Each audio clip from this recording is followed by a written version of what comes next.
Hi, lovely humans. We are going to do another reading, another Watch Me Work, which is just another sample reading.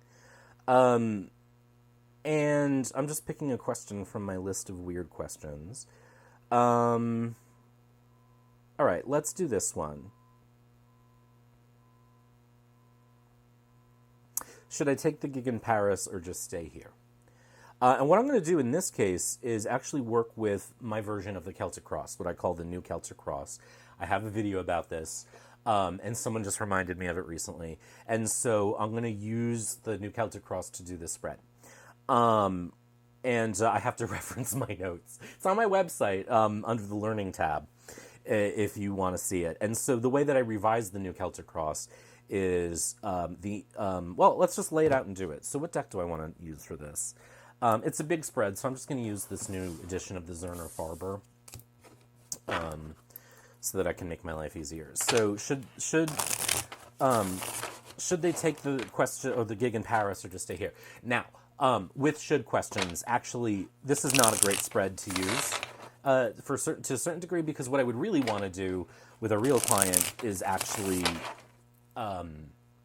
do a reading on each topic, like what it would look like if they stayed and what it would look like if they went to Paris. In this case, I just thought it would be fun to use the Celtic Cross, my version of it, and so we're gonna. So the first card that goes down is the answer to the question. So this gives us sort of the end, what would typically be the end of the reading first. And then next up, we're going to say why this is the answer. Then we go to outside influences on the situation. That was reversed, and then I read reversals. Then we are going to go to the current's influence on the situation, or the client's influence on the situation. 5 is what is out of the current's control. 6 is what is within the current's control. And then we start with the columns. So 7 is the best bet. 8 is what the current is most likely to do despite all of this advice. 9 is a lesson to take away. And 10 is the what now? What to do now. So let's just kind of bring these. I can't zoom out more. So, very, very familiar layout. Now, the other thing that I'll say about this is that I don't necessarily read the cards individually solely. Like, they do have relationships with one another. And so, as I always do, I'd start with what I see. So, what do we got? We got 1, 2, 3, 4 pentacles, 5 pentacles. 1 wands card. We've got lots of swords. 1, 2, 3 swords. So, and 1 hearts card, which in this case would be cups. So, only 1 wand, only 1 heart. Dominant pentacles. No majors. Right? Right. Yeah, no majors. So, whenever there's no majors in a reading, it could suggest that this is not as big a deal as they think it is. But it also may mean that just the answer is pretty practical. Again, I don't necessarily read the majors in any major way all the time. So let's jump in. So the first situation down is sort of what the answer is, right? And in this case, we have the Ace of Wands, and then why this is the answer, so the 7 of Pentacles, rather. So the Ace of Wands gives us the, really, it tells us, yeah, you should go to Paris. Why? Aces are a new beginning, fire, new creative, stuff going on. This is going to be probably a good opportunity for you. Why this is the answer, 7 of Pentacles, it's going to be good for your career. Now, this is really all the answer that we need, right? You know what I mean? But the rest of the reading helps us understand some more things that we may not know. And so now I'm going to look at outside influences on this situation. We have the 7 of Swords.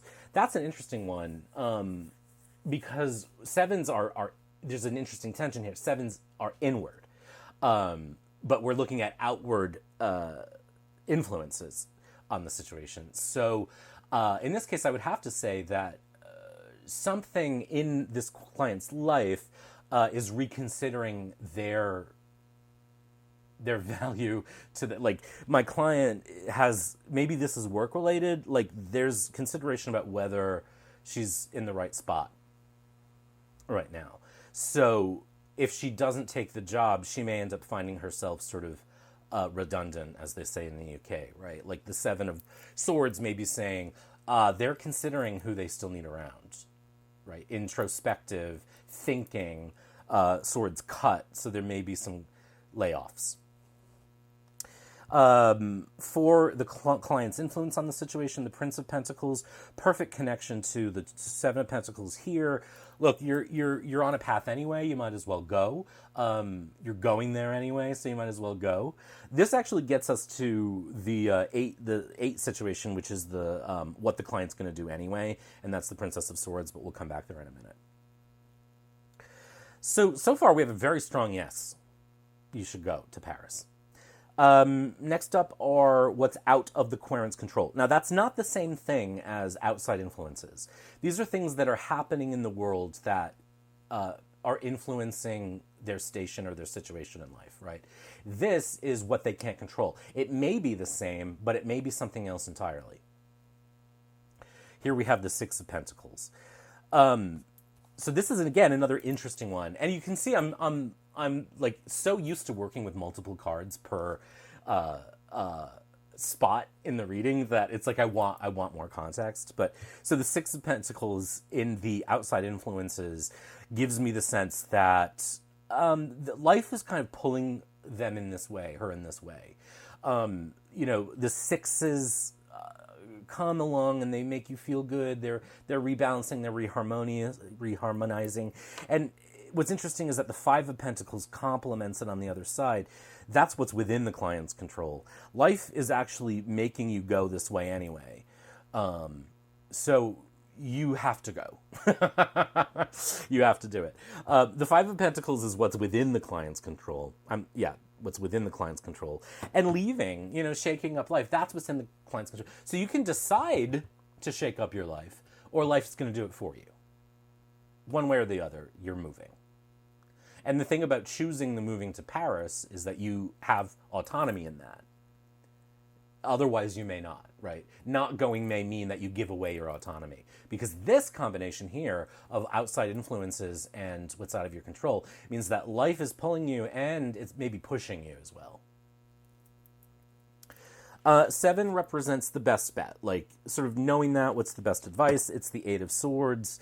I would say get out of your head. Get out of your head. Stop worrying about it. Stop thinking about it. You've thought about it enough. Eights are work, right? You've done the work. You're thinking about it. Just rip the Band-Aid off. But what the client is more likely to do is the Princess of Swords, which suggests to me she's going to keep thinking about it. She's going to keep obsessing about it because she's still really curious. Even though all signs point to yes, she's going to dilly-daddle a little bit. Close to finally, lesson to take away, the Eight of Hearts.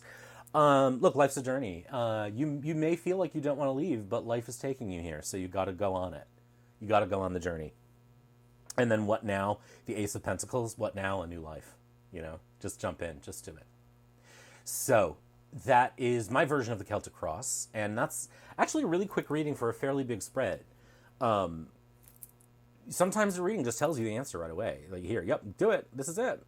Go for it. And in fact, if you don't go for it, you may regret it. Kind of is the subtext of this reading. That's it. So as always, I hope you've enjoyed watching this. Take care, be good, and we will talk soon.